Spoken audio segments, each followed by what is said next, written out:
আৰক্ষণ বাতিল কৰক, আৰক্ষণ বাতিল কৰক। 21 শতিকাত জন্মসূত্ৰে বৈষম্য নচলিব, 21 শতিকাত জন্মসূত্ৰে বৈষম্য নচলিব, বৈষম্য নচলিব।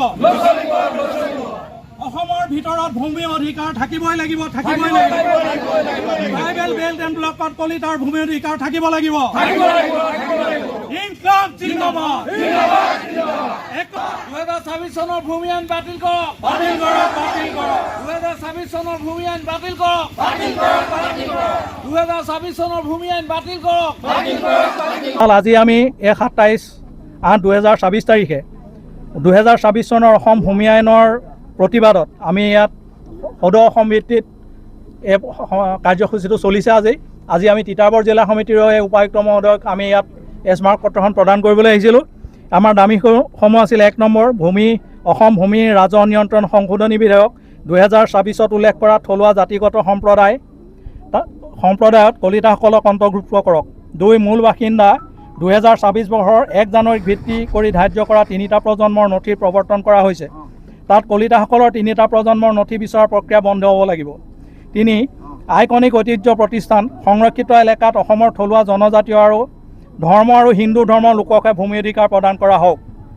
4, অসম ভূমি ৰাজহ নিয়ন্ত্ৰণ সংশোধনী বিধেয়ক 2026ত নতুনকৈ সংশোধন কৰি কলিতা জনগোষ্ঠীক ট্ৰাইবেল বেল্ট আৰু ব্লক, 6 শিডিউল এৰিয়া আৰু অট'নমাছ কাউন্সিল এলেকাত জনজাতীয় লোকসকলৰ সমানে কলিতাসকলকো ভূমি অধিকাৰ প্ৰদান কৰক। এইকেইটা দাবী সম্পৰ্কত আমি আজি ইয়াত সমবেত হৈছিলোঁ। আৰু আমি এই 21 শতিকাত কলিতা জনগোষ্ঠী সন্মিলন অসমৰ 36টা জনগোষ্ঠীয় সংগঠনৰ শেষত 37 নম্বৰটো সংগঠন আমি জনগোষ্ঠীয় সংগঠন। আমি বাধ্য হৈছোঁ, যোৱা 80 বছৰত আমি মাত মতা নাছিলোঁ, আমি সংগঠিত হোৱা নাছিলোঁ। আমি এতিয়াও সম্পূৰ্ণ সংগঠিত হ'ব পৰা নাই। আমাৰ কলিতাসকলে জনগোষ্ঠীয় চিন্তা চৰ্চাটো কমকৈ কৰে। কিন্তু কথা হ'ল, আজি এই 80 বছৰত আমি কলিতাসকল নিমাতে থকাৰ কাৰণে ইমানেই বৈষম্যৰ বলি হৈছোঁ।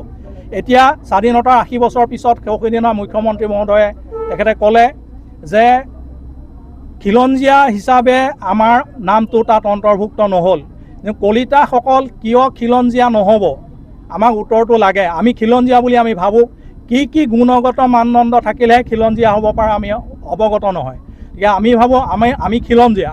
আৰু এই 21 শতিকাত স্বাধীনতাৰ 80 বছৰ পিছত 10 বছৰৰ কাৰণে থকা আৰক্ষণ সংৰক্ষণৰ যিখন আইন, তাত কলিতাসকল বা আন যিসকল জেনেৰেল কাষ্ট আছে সেইসকলৰ জাতিগত জন্মগতভাৱে ইমানেই বৈষম্যৰ বলি হৈছে। আমাৰ সন্তানসকল আজি ক'ৰবালৈ গ'লে ইণ্টাৰভিউ দিয়ক, এডমিশ্যনৰ ক্ষেত্ৰত সকলোতে আমি চকু পানী টুকি আহিব লাগে। আমি পিতৃ মাতৃ হিচাপে তেখেতসকলৰ চকু পানী মচিবলৈ সক্ষম। গতিকে স্বাধীনতাৰ 80 বছৰৰ পিছত আমি তীব্ৰ প্ৰতিবাদ জনাইছোঁ। আমি দাবী জনাইছোঁ যে আৰক্ষণটো বাতিল হ'ব লাগে। অৰ্থনৈতিক সূত্ৰে যিখিনি অৰ্থনৈতিকভাৱে দুৰ্বল তেখেতসকলক ছাপৰ্ট দিয়ক, সংৰক্ষণৰ তালিকাত অন্তৰ্ভুক্ত কৰক। আৰু যিসকল অৰ্থনৈতিকভাৱে সচ্ছল সেইসকলক তালিকাৰ পৰা বাদ দিয়ক। মুঠ কথা হ'ল, অৰ্থনৈতিক মাপকাঠিৰেহে এই অগ্ৰসৰ আৰু অনগ্ৰসৰৰ মাপকাঠিডাল নিৰ্ণায়ক হ'ব লাগে। আমি আৰক্ষণৰ সংৰক্ষণৰ বিৰোধিতা কৰিছোঁ।